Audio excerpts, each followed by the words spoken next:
Okay, Mark, I'm a little unclear what you mean by how can you query a specific company, but let me just show you a couple things you can do. I think is maybe what you're looking for. But the first, if you just want to know what some information on a particular company is, one easy way to do that, if you go up here to report up on your menu bar, and I'm on a Mac too, so it's going to look a little bit different than on your computer. Your report will just be right up here. But anyway, go to report, go to company data, and then you can just type in, if you type in any sort of ticker that you want, I'll use HD as an example, click on go, and now you have these same categories and items boxes here, but you can just click through and it will show all of the data for, in this case, Home Depot, right? And so you can see, the Zacks rank, the VGM scores. You can go down as much as you want and get any sort of information that you want. So that's one thing you can do.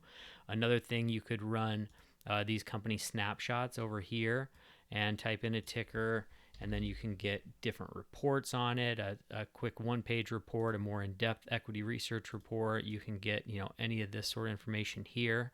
That's another thing you can do. Or if you're specifically talking about like one of our strategies, I guess it would be unlikely that a random stock that you chose would meet, the criteria, but I guess we could check it out. So, let's do this. If we went to open screen definition, and when we do that, let's just choose the value strategies as an example. Oh, and going back to your previous question about that, the stock statistics report, that's just right here in your inputs folder. So you just scroll down and find it in there. But anyway, if we open the value strategies folder and we open up value method 1, I'm just opening up any random screen here.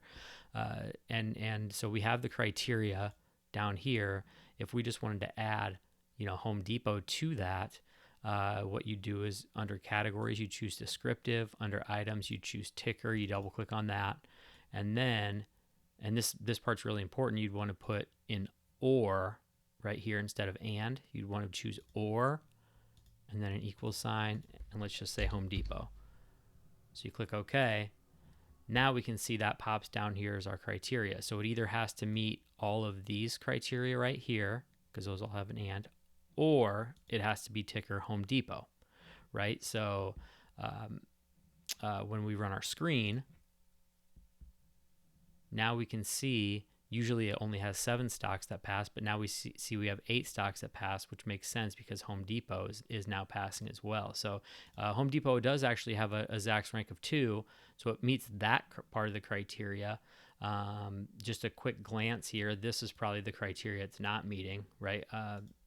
We have our percent change in actual EPS over the last quarter is greater than its industry median. And Home Depot's percent change in their actual EPS was actually down 19%.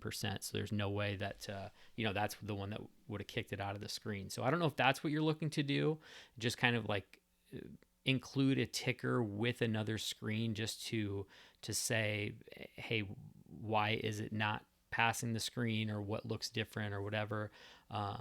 Or maybe it does pass the screen. But like I said, when you're starting with 10,000 stocks and just this criteria is limiting it down to 7, it would be pretty unlikely that one random one that you chose would be one of those 7. You know what I mean? So not saying it's impossible, but that would be one way to do that. So and if you were talking about something else, just let me know. I'm just not sure if I followed your question correctly. But anyway, I hope that helps. Thanks.